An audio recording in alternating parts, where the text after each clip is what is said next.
Watch your family. Watch your siblings. Watch your cousins. Hell, even watch them older aunties and uncles, because they be hating on you low-key too. A lot of them want to be in proximity to you, and they will do it out of the sake of family when all they're trying to do is study you, find out your weaknesses, and carry that stuff back to the rest of the family who is secretly talking about you. Because I had a sister who's just like that. She pretended to be my best friend so she could use me. Okay? And every single thing I did, down to the vitamins I took, down to this nose piercing, okay? She went and got one. And now she walks around and acts like she can't stand me. And the reality is, she realized that she couldn't be me. And she realized that she was pretending to be something that I was not. And it triggered the hell out of her to now where the mask has fallen away. And who she really is and what she really thinks about me has come to the surface. Because she could no longer pretend. Watch your family. Okay? Because don't be the people that you will get the shirt off of your back, and they will take that shirt off of your back to suffocate you with it. Okay? The black sheep is always the truth teller of the family. Not that I care what people think, but enough is enough. I always wondered if you felt that pressure. No, light is not heavy. Carry light. If you and your wife had an indigo child, while y'all sleep, they traveling at night to other planets. In the black community, most of them end up getting killed. We finally done. It's just, it's something in the air. Call yourself indigo, chosen one, empath. There's gonna be a point on the journey where you snap. And if in the end it helps some other people out, well then that's fine too. Share light. Hey guys, welcome back to my channel, Tremonti Unfiltered. This is a channel where empaths can congregate, talk about our experiences. This is a safe space. I am a writer, an artist, a healer, an educator, a facilitator, a consultant, a woman who has been through a lot and yet still remains ready to tackle the world as it comes, right? Today's topic obviously is about toxic family members and how that relates to empaths, specifically empathic women.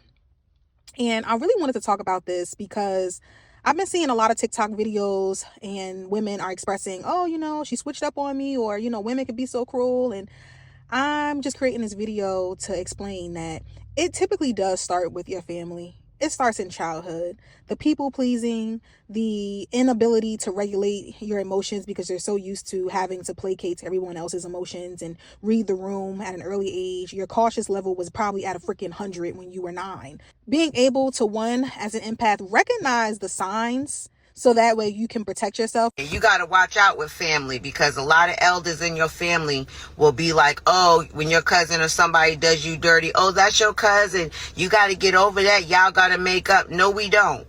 And I'm telling you, I was that person that because somebody was my cousin, I thought I had to keep on letting the devil in. I had to keep on making up with the devil. I had to keep on being around it. Nah, especially when you have them cousins that moving funny. A lot of times your family be the ones telling your business out in these streets that nobody else would even know except your family. Why? You got cousins out here that are literally jealous of you, of some shit that happened when you was 8, 9 years old. Your mama bought you the Michael Jackson jacket and they didn't get it. You know what I'm saying? Your mama was able to get your hair done, when you were 13, and they mama couldn't get their hair done, and they jealous over you, over something that you don't even have nothing to do with. They jealous because your daddy came and picked you up once every 6 months and they daddy didn't. It's crazy. Sometimes family can be your biggest enemy. The snake that you don't even know about, because they are literally your family.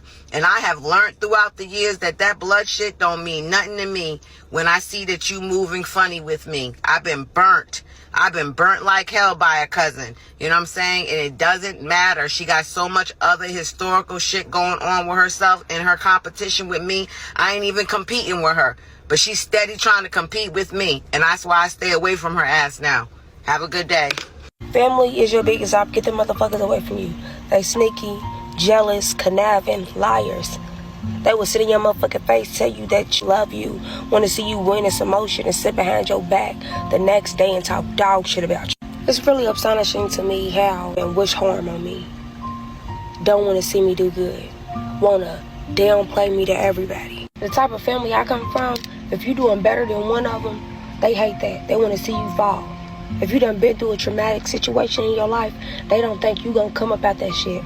Like when I say, my family weird as shit, G. Family jealousy is dangerous. I saw it in the psych ward. Most women weren't sent in by doctors, but betrayed by their jealous moms and envious sisters. We kept asking staff and patients, and the pattern kept repeating. It wasn't mental illness. It was family envy, control, and generational curses. Psychology calls it rational aggression and maternal enmeshment, subtle sabotage, gaslighting, manipulation, sometimes even forcing psychiatric care just to keep power and dominance. When family thinks they own you, matter of fact, if anyone thinks they own you, jealousy becomes spiritual warfare, a weapon of control, freedom, and identity. Be careful, set boundaries, guard your mind. Proverbs 14:1 warns us, a foolish woman tears down her house with her own hands. If family jealousy is tearing your bloodline apart, call it what it is. It's a curse. Break it before it breaks you. Save this and tag someone you know living. You hear this? But a lot of times family expect you to give out more than they put into you. Family will drain you. Family is so entitled. Family are the ones that will watch you fail and talk about you like a dog and watch people drag your name through the dirt and never defend you even when they know the truth about you. Sometimes you gotta ask God to remove you from people that don't mean you no good, and a lot of times it's gonna be your family. At this point in my life, I have to get what I'm putting out. I'm going to give you the same energy you giving me. I'm not going to break my neck to call you if you don't break your neck to call me. I'm not going to break my neck to buy you stuff if you're not going to break your neck to buy me stuff. And it's not even about the materialistic thing, because the real people that know me know I'm not like that. But at the end of the day, to protect my peace, I have to give you the same energy you're giving me, because nowadays people will drain you for everything you have and expect you to keep letting them. And when you put your foot down, they're going to say you're the person in the wrong. You have to protect your peace at all costs. So for every one of those videos, I have a story time. I'm not going to necessarily get into my story time regarding toxic family members. I just want to give empaths ways to navigate around toxic family members, and 3 things that I've noticed that actually help me when it concerns distancing or cutting off people that are not serving you in the healthiest of ways. So the first one is making sure that you have a clear boundary, but also making sure that you express that clear boundary. For instance, if you have a toxic father and you don't, on the phone, he might be angered towards you, or he might be verbally abusive or emotionally abusive, stating the boundary of, hey, listen, I know you have your gripes with me. I know you have your concerns, but there's a way to communicate that without being offensive. And I'd appreciate it if you either do it in a way that's respectful, or we just don't talk about that. And I've noticed that the only people who don't respect boundaries are the people who don't have any. That's something that I have to learn as a person myself. When I didn't respect boundaries, it's because I didn't have any boundaries. All right, the second way that you can combat some of this toxic family behavior, don't tell them anything. And I mean anything. The evil eye is real. And your family, the more they know, the more they can use against you. Now, if it's a concern of, hey, you want to live your life, you don't want to necessarily walk on eggshells around certain people, by all means, hey, live your life out loud, live it freely. But just realize that a lot of people who are jealous and envious of you in these families, they retaliate with smear campaigns. They retaliate with gaslighting you. And they also retaliate about destroying your reputation as a person, especially women.